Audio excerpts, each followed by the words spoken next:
jaamacadda gol farceeda magaalada Burco ayaa maanta ka soo qayb gashay carwada jaamacadaha oo sanadka lagu qabtay magaalada Burco ee xarunta gobolka Togdheer. Jaamacadda Golis ayaa halkaasi ku soo bandhigtay tayada aqooneed ee jaamacadda iyo qalabka waxbarasho ee jaamacaddaasi u diyaarisay ardayda sanadkan ka soo baxaysa dugsiyada sare. ugu horeyntii halkaasi waxaa warbixin ka bixiyay mas'uuliyiinta jaamacaddaasi iyo qaar ka mid ah ardayda dhigata jaamacadda Golis waxaana ka mid ah hadaladoodii sida tan. bandhiga jaamacadaha oo aan ka qayb galayno haddaan nahay jaamacadda Golis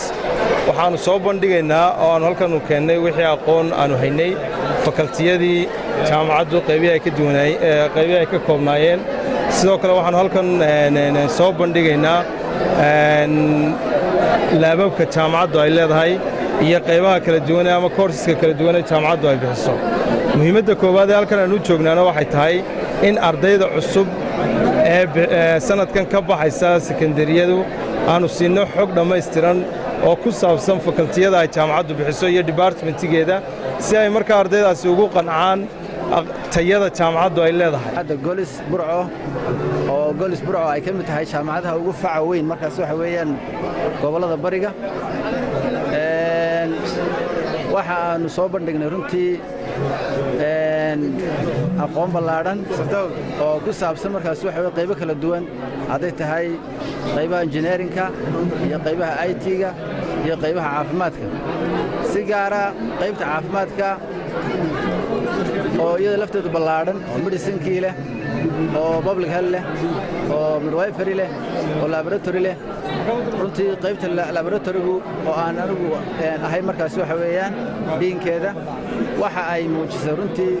bandhig weyn oo markaas qalab aad iyo aad u casriya oo kala duwan ay ku soo bandhigtay. lagu shaqayn jiray qaybtan waa qaybtii DNC-da qaybtan waxa weeyaan delivery set-kii weeye qaybtan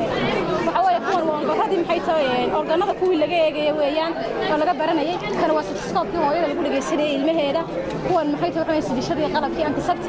kuwan waxa weeyaan hooyada markay ilmaha waxa weeyaan markuu ka ku jiro haddana waa markay umusho weeyaan hooyadii oo maxay tahay oo markay umushay kan waa markuu uteruska ilmuhu ku jiro kaas oo markuu uteruska ilmuhu ku jiro maxay tahay kana waa delivery set-kii weeyaan DNC-dii waxa weeyaan kuwan waa dhitoshi waxa weeyaan kuwan waa qalabkii oo dhan loo isticmaalay haddana nahay midwiferyga waxaanu isticmaalnaa midwiferyga waxaan nahay waxaanu isticmaalaynaa qalabka steeralka. waxaan ka mid ahay ardayda jaamacadda Golis gaar ahaan ardayda midwiferyga dhigata. jaamacadda Golis waa jaamacad ka mid ah jaamacadaha ka dhex muuqda ama jaamacadaha ugu waqtiga badan ka soo jiray magaalada Burco iyo gobolka Togdheer waana mid ka mid ah jaamacadaha ugu tayada wacan gaar ahaan caafimaadka oo ay aad iyo aad tayo badan leeyihiin. qaybteeda midwiferyga haddaan sheegno waxaan nahay ardayda midwiferyga barata ee jaamacadda Golis aad iyo aad bay u tayo badan tahay waxa noo dhiga macallimiin tayo leh oo u heelan xilli kasta waxbarashada rag iyo dumarba leh. whereby different members of the community are encouraged to come and see what we are doing. We at Golis University, we are offering different courses, and here we are to explain what exactly we are offering. And my colleagues or my counterparts have already explained a lot concerning the courses that we are offering. We would like you to come and join us at Golis University. Different courses are offered, including medicine and health sciences, which offers courses such as medical lab,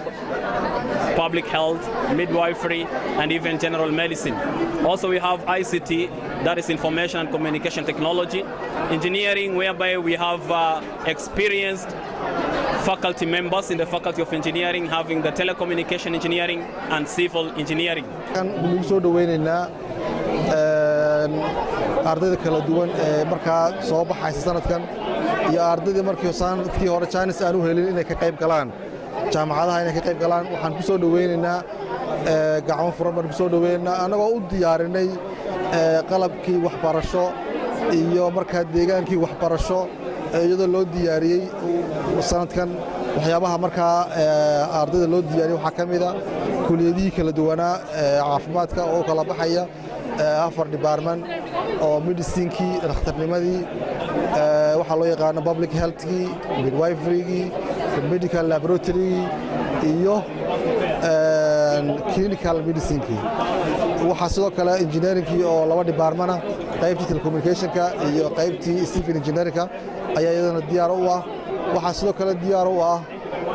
ICT-gii oo iyaguna qalabkii ugu dambeeyay ee practical lagu sameeyo iyo waxyaabaha ardaydu u baahan yihiin siskadii sida loo diyaarinayay oo practical lagu samaynayo qalabkii kala duwanaa iyaguna la isticmaalayay ee ardaydu u baahnaayeen theory iyo practical labadaba si looga dhiso ardaygii iyagana qaybta waa laga diyaariyay IT-ga waxaa sidoo kale loo diyaariyay qaybihii businesska oo iyaguna markaa accountingkii iyo economygii iyo waxaa loo yaqaana managementkii ay iyaguna diyaar u yihiin oo loo diyaariyay khubaro badan oo markaa ardayda ka caawin doona inta ay ku jiraan waxbarashada sidii ay u gaarsiin lahaayeen hadafkii ay doonayeen maxamed cabdi qadacas 24 TV magaalada Burco